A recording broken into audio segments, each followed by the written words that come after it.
Vous allez bien, Jeanne? Vous êtes là. Vous êtes fidèle au poste. Vous donnez un peu plus fort, mais bon, c'est comme ça. On ne vous a pas dérangé. Non. Parce que, en fait, moi, ce que je voulais dire, c'est que jamais la dissonance cognitive n'a été aussi forte que maintenant. Parce que j'ai écouté un petit peu le discours d'Eduardo hier soir, c'était très bien. Ils disent ce que l'on sait déjà à propos du Vatican, etc. Et moi, j'ai eu le malheur de partager une photo du pape, alors un peu inconvenante, avec le diable à côté qui lui dit « Bienvenue chez toi, mon frère ».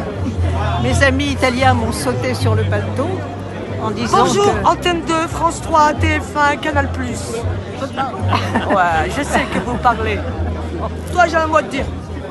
Et en disant donc que vraiment, ils ne pouvaient plus me reconnaître dans celle qu'ils avaient connue avant, quoi. Ils ne pouvaient plus me reconnaître telle que j'étais, à dire des insanités pareilles, parce que l'idéologie mon idéologie et mes pensées étaient complètement aberrantes. Et c'est là que l'on s'aperçoit qu'il y a une dissonance cognitive, parce que dans le même mouvement, ils vous envoient des photos de la fleur du partisan, c'est-à-dire du coquelicot, etc., la fleur du partisan. Donc en fait, il y a une scission dans leur esprit, c'est-à-dire que le fascisme est passé, et ce que l'on vit actuellement n'est absolument pas une barbarie ou un fascisme. Étant donné que l'Italie va mieux déjà, je pense qu'il y a quand même une déconnexion maintenant avec ça, avec cette... il y a une dissonance en fait, c'est-à-dire vraiment une interprétation dystopique des événements. Il y a une interprétation complètement fausse, complètement erronée de ce qui se passe. C'est-à-dire qu'ils ne voient plus du tout où est le problème, où est le mal en face, quoi.